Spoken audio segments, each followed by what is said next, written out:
Yes, it's 10 o'clock on a day when senior politician Jaswant Singh was expelled from the BJP for writing a book about Muhammad Ali Jinnah.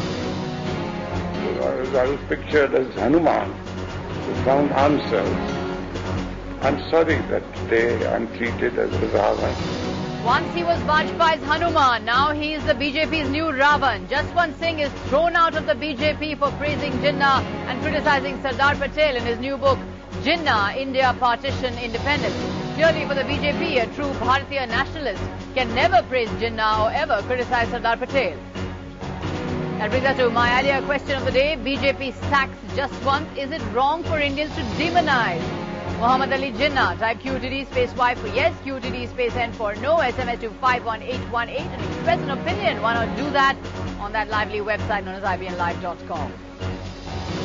Facing the nation tonight, Nalin Kohli, convener of the Bharatiya Janata Party media cell, is joining us. Ram Jethmalani, senior lawyer, someone who defended Jaswant Singh's book at the launch, is joining us. Swapan Das Gupta, senior journalist, is with us. And we also have Mridula Mukherjee, historian. Before we get into our discussion, the top story on Face the Nation. Jaswant Singh sacked by the BJP for his book on Muhammad Ali Jinnah. Here's an exclusive interview with Jaswant Singh with Rajdeep Sardesai.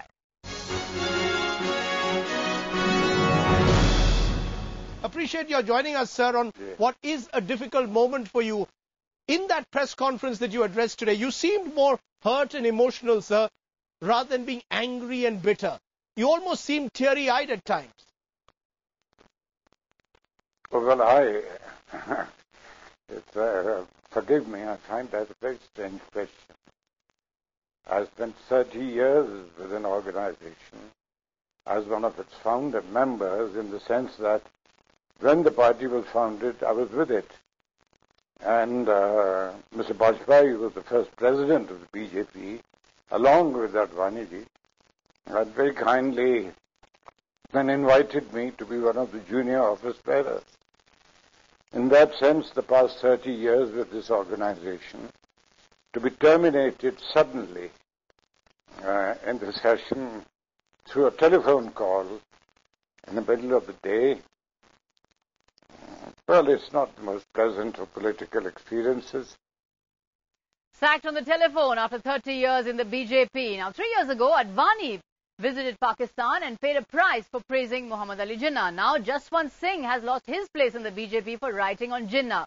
Clearly for the BJP, Jinnah is not history. Jinnah is politics. Jinnah is a core hate figure. Let's look at Jinnah and what he means to contemporary Indian politics. Jaswant Singh's book, Jinnah, India Partition Independence, has led to his expulsion from the BJP. Singh has called Muhammad Ali Jinnah, the founding father of Pakistan, a nationalist and an ambassador of Hindu-Muslim unity. He's also blamed Nehru and Sardar Patel for India's partition. Up till 1916, Lucknow Pact, Jinnah is an ambassador of Hindu-Muslim unity as cited by Gopal Krishna Gokhale. 30 years later, 1946, is Qaid-e-Azam of Pakistan. It's a very big change that has come about. In fact, Singh's conclusions are not entirely new. It's there in MC Chagla's autobiography and in the much acclaimed book by Pakistani historian Aisha Jalal, who called Jinnah the sole spokesman of Indian Muslims.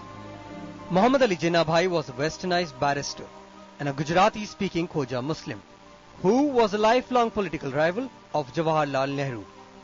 Or as author Shashi Tharoor in his The Great Indian Novel summarized, Jinnah was to Nehru what Karn was to Arjun in the Mahabharata. Unlike Maulana Azad, Jinnah simply could not accept subordinate status to Nehru, and thus his role in the Congress leadership became untenable.